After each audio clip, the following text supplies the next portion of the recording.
I am on the streets because the system is failing. And when I say the system, let's be very clear and categorical. The system in Kenya is neocolonial in nature, which means we have collaborators on the ground. That is President William Ruto, his deputy Rigathi Gachagua, the sellout Raila Odinga, amongst others within the political class. And then we have the people they are working with. That is the people in America, multinational corporations like the ones of Jeff Bezos, Elon Musk, Bill Gates, and the head of that, Joe Biden. That entire neocolonial system is failing. And that is why I'm on the streets. We cannot have a situation where we keep relitigating the same question over and over again. Freedom. We will have to fight for that freedom within our lifetime. We have had issues of the Finance Bill 2023. We have heard about the seed law. We have heard about the conflict resolutions bill that allows members of parliament and their families to submit tenders, right? We have heard of so many laws being passed. We are losing track of how many laws that are being passed. So it is not a matter of even looking, at this point, it's not a matter of looking at the individual laws, but it's looking about what is the thought process that is driving these laws to be created. And I will remind Kenyans, the thought process for all of these laws being created is neo-colonial. 100%. 100%. It is driven by creating a business environment for foreign multinational corporations to come in na watawale. It is creating an environment where the political class can get kickbacks for being the middlemen between us, the working class and the poor of this country, and these outsiders who are the capitalists who have the money to come in and buy out the country. And it is that entire thought process that we must remember and we must be against completely. That is why I'm on the streets. And until that system falls, until Ruto falls, we will not stop. We will not stop. We will not stop. We will not stop. We will not stop. We will remember neocolonialism.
Welcome to our channel, ladies and gentlemen.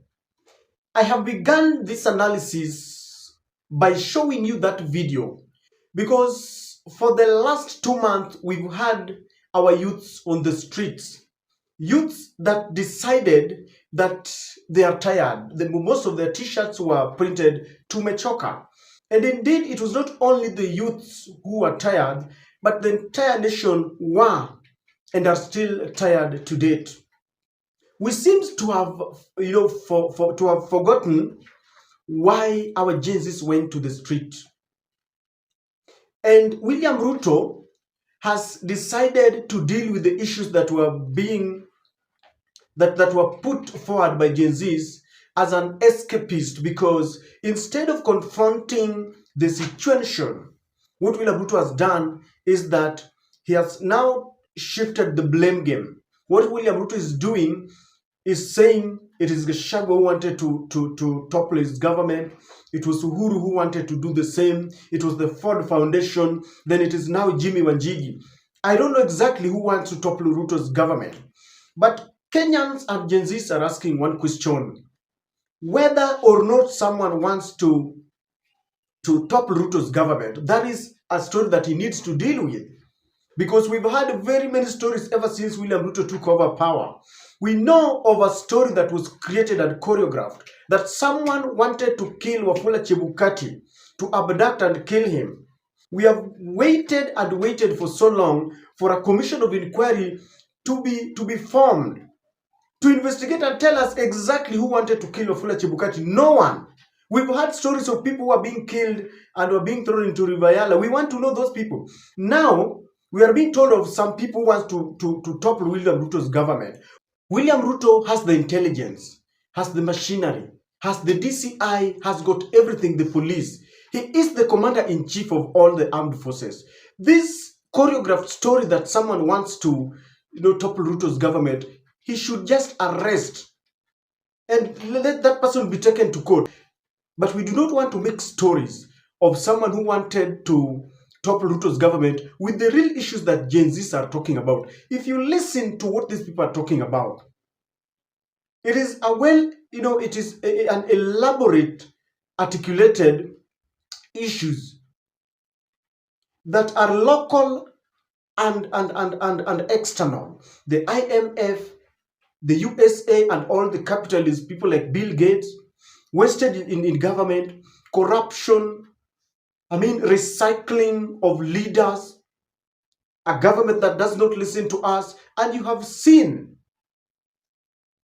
even the courts disagreeing with William Ruto.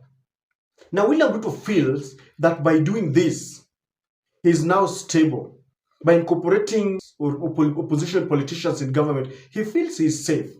But there are people who have decided, like I always say, to tell the king that he is naked, and that if he's not very careful, he's messing up his palace. William Ruto has decided to cover the real issues instead of confronting them and talking about them. Of Yvonne Okwara, and I want to applaud the media. They're doing a good job. Yvonne Okwara took that moment to caution William Ruto that if you're not careful, you are going to fall, because nations have fallen when people go to the streets with the real issues. And this is what Yvonne Okwara was saying, and I want you to listen very carefully about the caution that Yvonne is telling William Ruto. Over the years, some Kenyans have developed some sense of exceptionalism. It could never happen here, we say. Could never be us. And perhaps this is also a stance adopted by our leaders. That is why it would seem they have moved on from the events of the last 2 months or so. But we are not special. What is happening elsewhere could very well easily happen here. When protesters burned down parliament in Burkina Faso 10 years ago in 2014, I doubt that anyone there could have anticipated that event that changed the country's future. You see, the people went out on the street because of the president's attempt to remove constitutional term limits. Burkina Faso, just like Kenya, had been known as a relatively stable country economically. The protesters there termed it a constitutional coup, urging the leaders to follow the constitution. Does that sound familiar? Okay, let's talk about Sri Lanka now, in 2022, where protests broke out precipitated by an economic crisis. Inflation, cost of living, and cost of food and fuel products were at the heart of the protests. Members of cabinet resigned. The president told the nation that the protests had been infiltrated by extremist forces. Sounds similar? And then there is Bangladesh. Now, international media termed the protest there as a Gen Z revolution, a protest triggered by civil service quotas, which became much bigger in the end. Prime Minister Sheikh Hasina, even after surviving previous protests, surprisingly resigned and fled the country with some members of her family. An associate professor of government from Cornell University, Sabrina Karim, said, and I quote, "It might very well be the first ever successful Gen Z-led revolution." Why am I highlighting these examples? Well, I'm no fearmonger, but the similarities exist. What is happening in Kenya is not unique. The issues facing the young people, and indeed entire populations here, are no different from around the world. The economy, unemployment, cost of living are as much a concern here as anywhere else. The lesson? ignore these issues and the people at your own peril. And our leaders would do well to watch and learn. So as they seemingly move on and claim to have solved the problem with all manner of terms such as inclusive and broad-based government, the one question they need to keep asking themselves is, have they really solved the problem? Even if they claim that the more recent protests have not been as prominent as they were in June, the question is, do the young people feel like their needs have been addressed? The people express their views, and when they don't feel heard, they will find a way to make themselves heard. And the echo chamber that politicians and leaders continue to create for themselves, where they are their own biggest cheerleaders, is no longer tenable. You see, leadership is a social contract with the people, and the people know it. The more aware they are of this, the more difficult it becomes for government to do things its own way. Leaders with deaf ears are facing extinction. Citizens are more demanding, more enlightened. Sri Lanka, Bangladesh, Burkina Faso all learned this the hard way. If we ignore June 25th and the events before and after that, then Kenya could very easily be headed the same way. We're not special. That's my take tonight. Ladies and gentlemen, from where you sit, please give me your very honest opinion.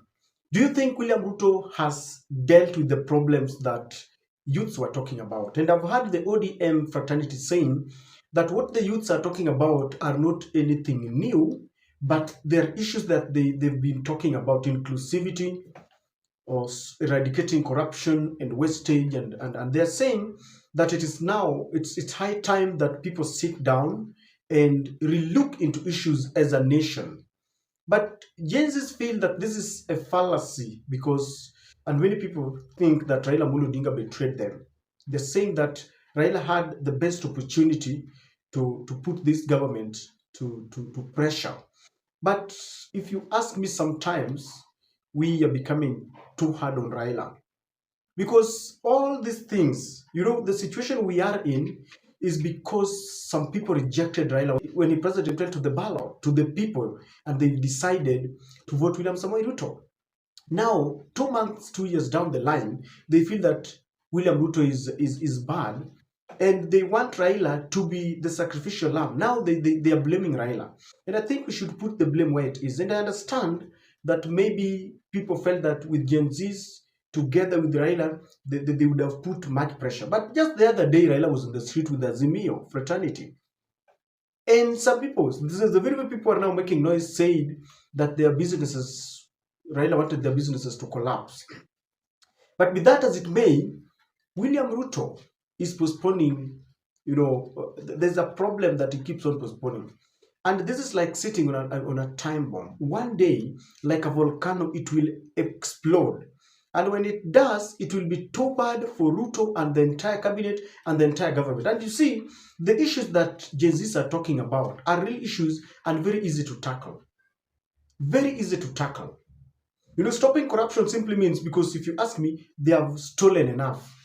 They have just stolen enough. What they need to do is just say, now, let us stop it so that we start afresh. But then it baffles me that even the government that we feel is starting afresh, it has recycled leaders. And you wonder, is it? Raila called them experts, and I don't know whether we need to give them time. Maybe Mbadi in that sector of finance, people like Okwara and I, they said these are experts. We need to see, we need to give them time. And William Ruto seems not to care. Why? Because Raila is on his side, because he's got the support of Joe Biden and the international community. But then, sometimes when a people rises to that occasion, you will see IMF run. You will see even the international community, their offices and their embassies, they will close down. When a people rises, it will be too late, it will be too bad for them. Just recently, you saw Meg Whitman, shaky. And you saw Gen Z's telling IMF that we are now coming for you. And they tensed. That is the time they started even pretending to be warning Ruto and telling him, you're wasteful.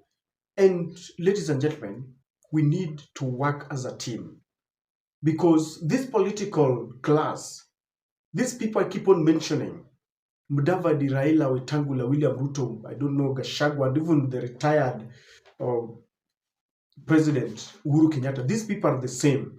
We will not wait for them to give us freedom. The only time, it's about interest. They do businesses together. You are now hearing William Ruto saying that maybe it is Gachagua who wants to topple his government. Yet, if he can assure Gachagua today that I will have you as my running mate, Gachagua is scared because his position is threatened, then they will work together. It is about interest and betrayal as usual. You and I are never in the equation. That is why even the ODM could not find a youth. They had to find those people who have been governors, and they're recycling them. And it is jubilation. I saw them, celebrating their appointment to those positions. We pray that they bring their expertise into those dockets. But then, where are the youths? Where are the hustlers? Where are the common men and women? Yvonne Okwara is right, if you ask me. And this is not yet over.